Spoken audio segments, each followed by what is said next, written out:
ವಿಜಯಪುರದಲ್ಲಿ ಜೆಡಿಎಸ್ ಕಟ್ಟಬೇಕು, ಅಲ್ಲಿ ಕನಿಷ್ಠ 5 ಕ್ಷೇತ್ರಗಳಲ್ಲಿ ಗೆಲುವು ದಾಖಲಿಸಬೇಕು ಅನ್ನೋ ಒನ್ ಲೈನ್ ಅಜೆಂಡಾ ದಳಪತಿಗಳದ್ದು.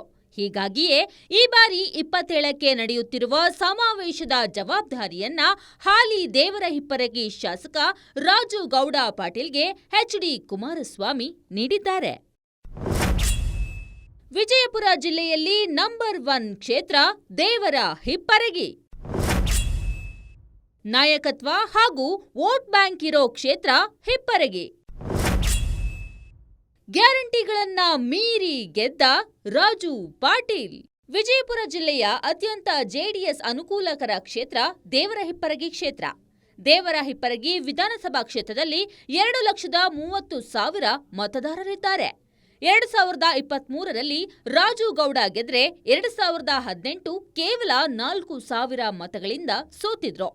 2018ರ ಸೋಲಿಗೆ ಹೆದರದೆ ಕ್ಷೇತ್ರದಲ್ಲಿಯೇ ಇದ್ರೂ ಜನರ ಸಮಸ್ಯೆ ಆಲಿಸಿ 2023ರಲ್ಲಿ ರಾಜು ಗೌಡ ಪಾಟೀಲ್ ಬಿಜೆಪಿಯ ಸೋಮನಗೌಡ ಪಾಟೀಲ್ ವಿರುದ್ಧ 20,000 ಮತಗಳ ಅಂತರದಿಂದ ಗೆದ್ದು ಬೀಗಿದ್ದಾರೆ. 2023ರ ವಿಧಾನಸಭಾ ಚುನಾವಣೆ. JDS Raju Gowda 65,952, BJP Somanagouda Patil 45,077. BJP Somanagouda Patil 48,245, JDS Raju Gowda Patil 44,492. 2 ಚುನಾವಣೆಗಳಲ್ಲಿ ನೇರ ಪೈಪೋಟಿ ಪಾಟೀಲ್ ವರ್ಸಸ್ ಪಾಟೀಲ್ ಆಗಿದೆ. ಬಿಜೆಪಿ ಅಭ್ಯರ್ಥಿ ಸೋಮನಗೌಡ ಪಾಟೀಲ್ 48,245 ಮತ ಪಡೆದ್ರೆ ಜೆಡಿಎಸ್ ಅಭ್ಯರ್ಥಿ ರಾಜು ಗೌಡ ಪಾಟೀಲ್ 44,492 ಮತ ಪಡೆದ್ರು. ಅಂದ್ರೆ ಕೇವಲ 4,000 ಮತಗಳು, ಅರ್ಥಾತ್ 1 ಗ್ರಾಮ ಪಂಚಾಯಿತಿಯ ಮತಗಳು.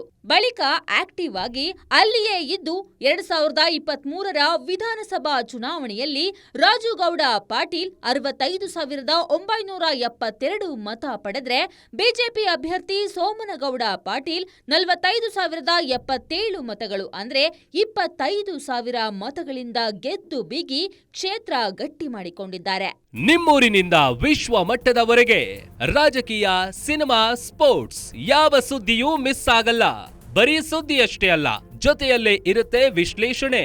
ಗ್ಯಾರಂಟಿ ನ್ಯೂಸ್ನ ಸಬ್ಸ್ಕ್ರೈಬ್ ಮಾಡಿ, ಫಾಲೋ ಮಾಡಿ, ಕ್ಷಣ ಕ್ಷಣದ ಅಪ್ಡೇಟ್ಸ್ ಪಡೆಯಿರಿ.